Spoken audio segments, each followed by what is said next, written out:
Hey everybody, welcome back to Nelson Construction and Renovations. I'm here at our studio in Clearwater, and today I'm going to talk to you about how to get started on designing your home.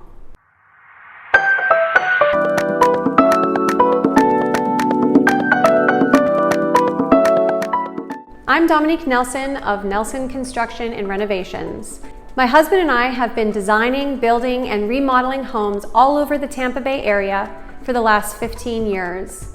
We've worked with a lot of homeowners, we've seen a lot of different design styles, and we understand how difficult it is to make choices when it comes to designing your home. So what I hope to help you achieve is to give you some guidance and give you some direction and hopefully a few tips that you can use to design your dream home. So the first thing you want to do when designing a space or designing your home, whether it's a home addition, a new build, or simply a remodel, kitchen remodel or whole home remodel, is you want to decide on the style of the space. You are going to have to look at the style of the existing space, not necessarily your own style. You want your home to be consistent. You don't want to make it a patchwork quilt of every style that you like, you saw on House, you saw on Pinterest, you saw on HGTV, and have one room, beach theme, one room farmhouse, and one room modern. You do want your home to look consistent throughout. So decide on a design style that works with your existing home, and that's your basic starting point. From there, you can make the right choices that are in alignment with that. So the best way to find out which design style works for you is to go on Pinterest or House or Google and find some images of homes, interior spaces, and just take a look at what you like, what looks like your home, what looks like it will work in your home, and find out what that style is. If you like clean lines, very simple design, very simple flow, minimalism, but you love a variety of modern materials like glass and different metals and concrete, then your style is probably modern or modern industrial. If you love the traditional styles from old Europe, you love crown molding, you love wood, you love stone, you love natural materials, and that's what's in your home, then that's more of a traditional style. And then you can break that down into things like farmhouse, craftsman. These are all different design styles, architectural styles. Another popular style right now is what's called transitional, and this is a melding of modern and traditional. And this is a great way to combine things like cool, modern, geometric light fixtures in a more traditional setting with some, shaker style cabinetry. It's a meeting of old and new, and a lot of people really love that transitional style. We've done a lot of homes and a lot of remodels in that particular style. So take some time to really understand the design of your home, the motif, and that's your starting point. The next thing you want to do is decide on the function of your space. What is that space going to be used for? Think of the logistics of who's going to come in and out of that space. Animals, children. That will determine how you're going to set it up, how you're going to lay it out. You want to decide what kind of illusions do you want to create with your design. For instance, if you have a small kitchen, you can use lighter colors to make it look larger. You can use longer cabinetry to draw the eye upwards and give the illusion of length, of high ceilings.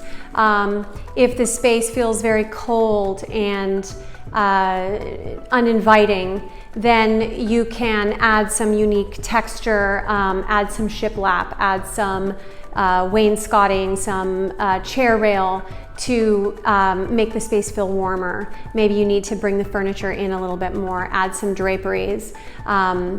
That is one thing that you can do with design, is really create an illusion and completely transform a space without having to change anything structurally. And while you're considering the function of the space, make sure you measure. Take the time to decide, where is your bed going? Do you want 2 bedside tables or 1? Do you and your husband want wall-mounted light fixtures? Then you're going to want to measure the size of your bed so that you make sure the light fixtures are exactly where you want them. Are you having a double vanity in your bathroom? Then make sure you measure the length of that vanity, which will determine where the mirrors go, where the sconce lights go. So really take measurement into account when you're designing a space. We've seen way too many mistakes made and work going backwards when someone doesn't plan out a space all the way through and think it all the way through. So think of function and form and measure and plan the whole thing out, and then you can really go in and create. The next thing you want to do is decide on a focal point in the room. Typically in the kitchen, your stove should be your focal point. That's where a lot of the action is. What do you do in a kitchen? You cook. Yes, you're handing out food, you're eating, but that's the starting point, is the stove. So that stove is your focal point, and from there you can build your design and decide where to place your other appliances, where the countertops are going to go, that sort of thing. Maybe in your dining room, the focal point might be a beautiful chandelier, and that's where you want the eye to be drawn. So you can arrange your design around that. Maybe there's something sentimental or something that someone gave you. One space we designed once, someone had been gifted a beautiful claw-footed tub that had a copper patina on it that had a little bit of a green hue to it. So we were able to then choose materials that complemented that. We put some warm metals in there and slightly green color in the stone, and it really brought the whole space together. So you really want to select your focal point, and that's your starting point of your design. Another thing to look at is, how can you create asymmetry, texture, dimension, and depth in your space? That can come from using a lot of natural materials such as shiplap, wainscoting, chair rail, brick. You might want to have an accent wall. Accent walls are very popular with color, you know, where you paint a neutral color on 3 walls and then one wall has a bolder color to it.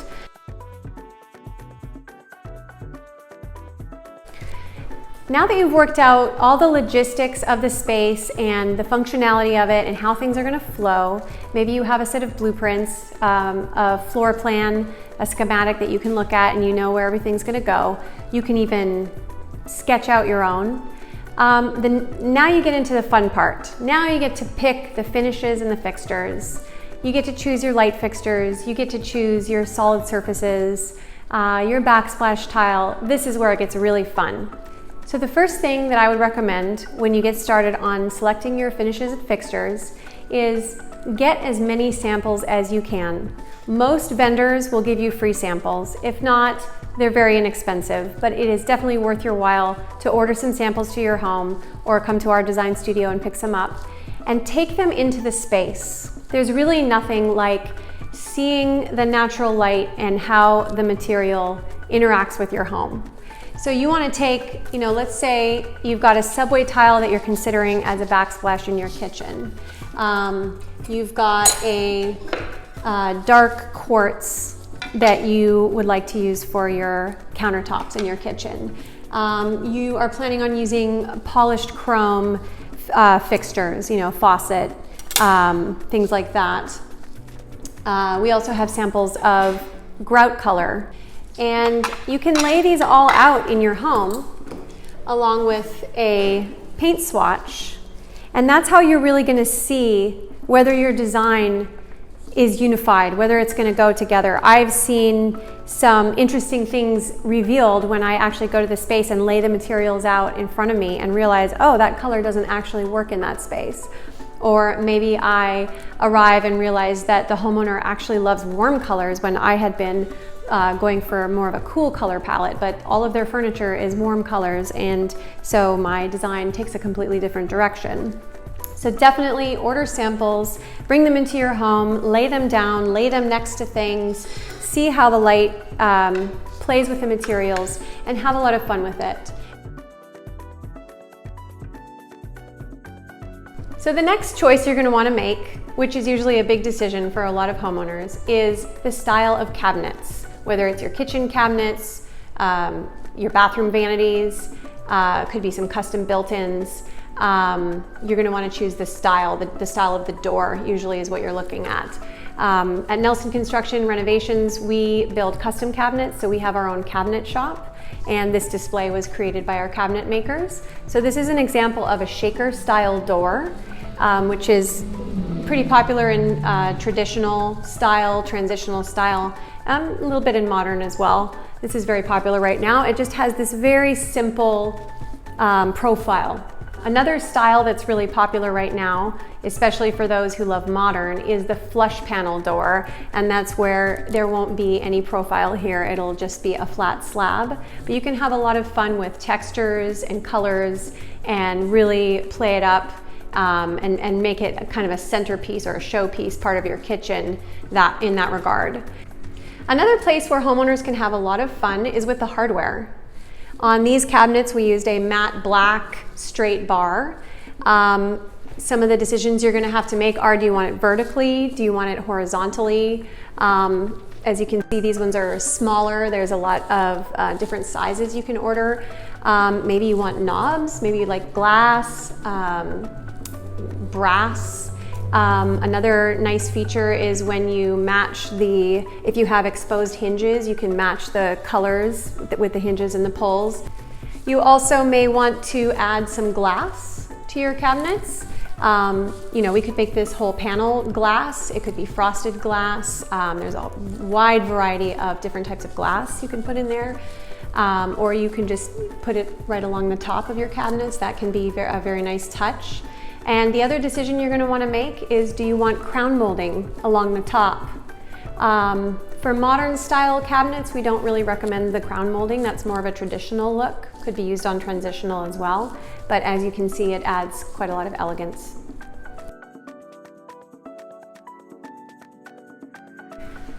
A couple bonus tips for you, just from my experience. One is on flooring. I've had a few homeowners start to design their home with a variety of different kinds of flooring. They want engineered hardwood in the living room, tile in the kitchen, marble in the bathroom, and they kind of go all out because there's such a variety of great flooring material out there.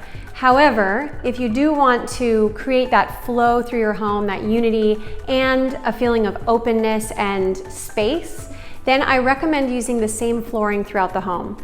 Maybe not necessarily in the bathrooms, but definitely through the kitchen, through the living room, through the open space, especially if you have an open floor plan. Try not to chop up the space with different types of flooring. Another tip is with metals. A lot of homeowners think that they are limited to only one type of metal. I have a polished chrome faucet, so I can't use brass light fixtures because this is a cool color and I can only use, silver.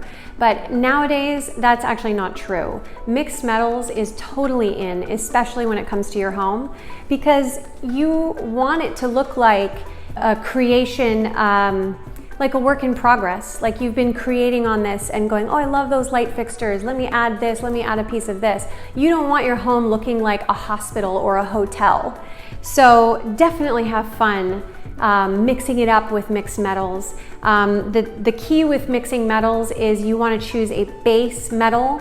So maybe brass is your base metal, and then from that you can play off of that, add a little bit of matte black, have the matte black cabinet pulls, and then maybe some brass fixtures and brass light fixtures, brass faucet, and those colors would go well together. I wouldn't go more than 2 or 3 different metals together, because then you're going to start looking too patchy. but definitely have fun mixing metals. That can really create a lot of depth and warmth to your space.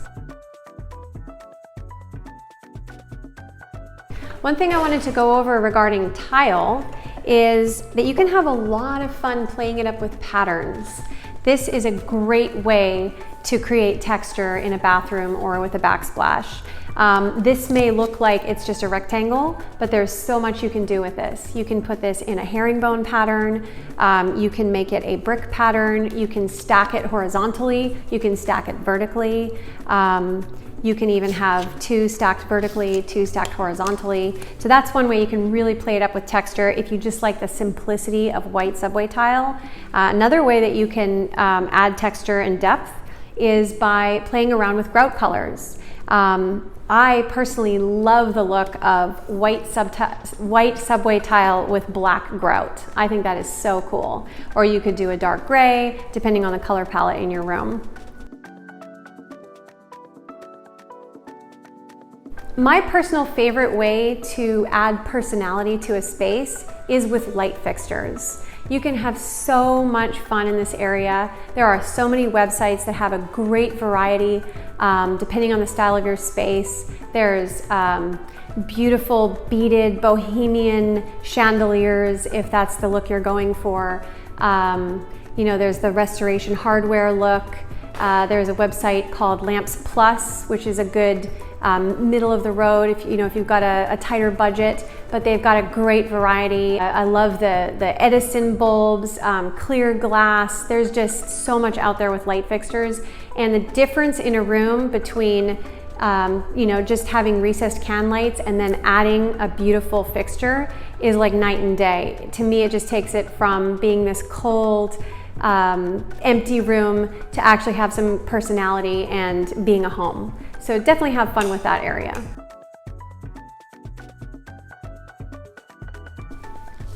And the last thing you want to do when your home is all completed and you're ready to move in, the last thing you can do to really create texture and beautiful design in your space is have fun with textiles. And by that I mean curtains, rugs, area rugs. Couple things to keep in mind. Again, you can use those textiles to create that illusion of space in your room. So when it comes to curtains, hang your curtains only a couple inches from the ceiling. A lot of people make the mistake of hanging them directly over the window, and that really makes the room feel very closed in. It draws the eye about here. But if you create length with those curtains, then that'll give that illusion of having high ceilings or a larger room. Also, with your area rugs, don't bring a small area rug into the space. For instance, if you have, couches angled, you want the area rug to go partially under the furniture. You want to avoid having the furniture over here and then the rug in the middle. That makes it look very small and closed in. So try to use larger rugs, larger textiles, and that'll really create that space. So have fun with that, have fun with plants. That's how to really make the space feel very homey, make it feel like a home. So I hope you got some good ideas from these design tips, and more than anything, I hope you have fun designing your home. Don't let it stress you out. Enjoy it. It is your home. It's a work of art, and it'll always be a work in progress. If you found these tips useful, please go ahead and like the video. And if you'd like to see more of what you see here, do subscribe to our channel. We are giving out design and construction tips every week, so stay tuned for more information. Thanks so much for watching.